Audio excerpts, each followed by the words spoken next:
In this video, I'll guide you through how to add tax rates in Xero. By the end, you'll know exactly where to go, what each field means, and how to make sure your new tax rate is set up correctly so it works smoothly on your invoices and bills. First, open your web browser and go to the Xero website. Sign into your Xero account if you aren't already logged in. Make sure you're in the correct organization, especially if you manage more than one business in Xero, because tax rates are specific to each organization.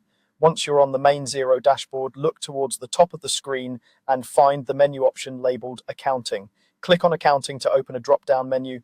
This is where Xero groups most of your financial and configuration tools, including the settings for tax. From the Accounting drop-down, click on Advanced or Accounting Settings depending on how your menu is laid out. Here, you'll see various configuration areas for your organization's financial settings. You're looking for the section that controls tax options. Next, find and click on Manual Tax Rates. This is the area Xero uses for any tax rates that you set up yourself, rather than those that come preloaded. It's especially useful if your country or region has custom tax requirements, multiple components, or special rates that aren't included by default. On the Manual Tax Rates page, look for a button or link that says New Tax Rate and click it. This opens a form where you'll enter all the details for your new tax rate. Take your time here, because once you start using this tax rate on transactions, it will show up on your invoices, bills, and reports. The first field you'll see is the tax rate display name. This is the name that appears on screens and reports, and sometimes on customer-facing documents, so make it clear and recognizable. For example, you might name it something like State Sales Tax 8% or Local VAT 20%. Choose a naming style that matches your other tax rates so everything is easy to understand later. Next, move to the tax components section.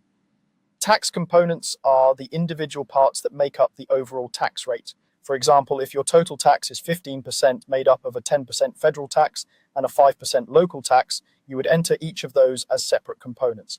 Give each component a clear label and enter the percentage for that component. Xero will add these components together to calculate the total tax rate on your transactions. You'll also see an option to enable non-recoverable tax. Turn this on only if part of the tax cannot be claimed back or recovered, according to your local tax rules. This is more advanced and often depends on advice from your accountant or tax advisor. If you're unsure, it's safer to leave this unchecked and confirm later. If your tax structure has more than one component and you need to break it down further, you can add another component. Use the Add a Component option to create additional lines, then enter the name and percentage for each extra part of the tax.